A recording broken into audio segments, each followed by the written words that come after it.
So the last couple days, I've seen a couple of stories that I'm going to give a basic idea of what the idea and tone of the stories were.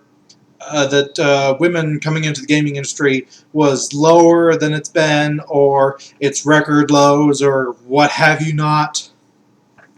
And, of course, it's the fault of gamers. So I'm going to pretend that I believe this 100% for a moment, because this is from gaming journalists. So right away, I have difficulty believing that in the first place. But let's give them complete and total benefit of the doubt here. This is 100% true, and the number of women coming into the gaming industry is lower than it has been in however many years, or at an all-time lower, what have you not. For the past several years, 3, 4-ish, there's been a few articles here and there saying that the gaming industry was bad for women, it was toxic for women, it was dangerous for women, etc., etc. Particularly in the last year, they have really ramped up those kind of articles. The gaming media at large, over the last solid year, maybe even more, have churned out those kind of articles like nobody's business. And now they are absolutely shocked that less women are wanting to come into the gaming industry. Gee, I wonder why that could be. Let me think. Could it possibly be the constant articles scaring women off?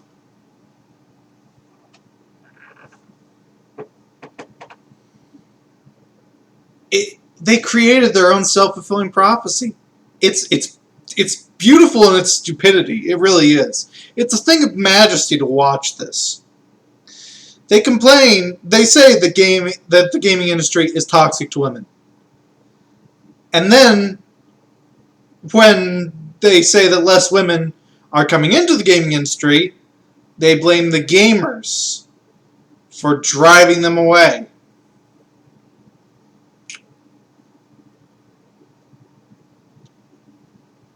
Let it sink in. Just let it sink in.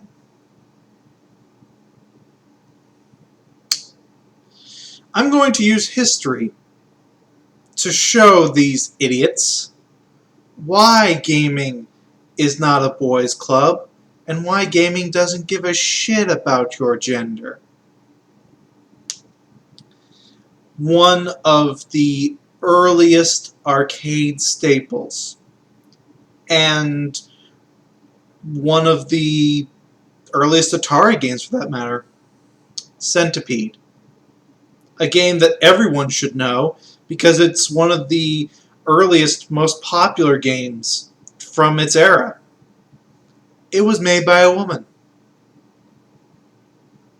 If gaming was such a boys' club, why would one of the earliest game developers who created one of the earliest, I don't think timeless classic would be an appropriate term, but more of a staple of classic arcade games. Why would that be a woman if gaming was a boys' club? I'll even do you one better. Miss Pac-Man. They made Miss Pac-Man for sort of a twofold reason.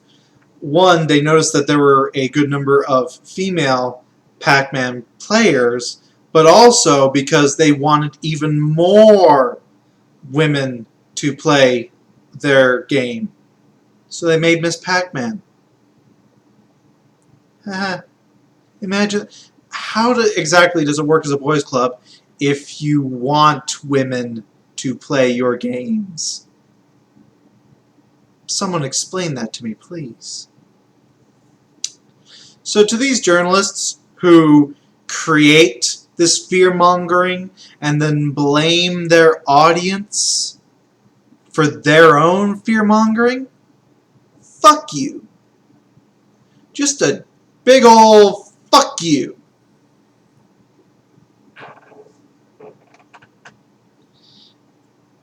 It's unbelievable to me that they could do this and then turn around and blame us gamers for them creating this climate of fear.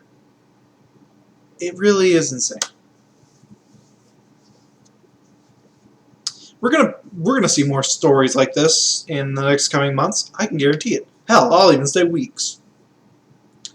And I will be giving a giant fuck you to every one of them that I see.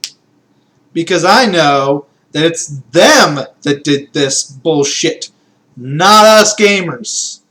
Because we don't give a shit.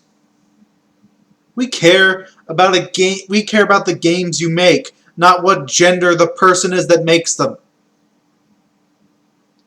Make a good game, we won't give a crap.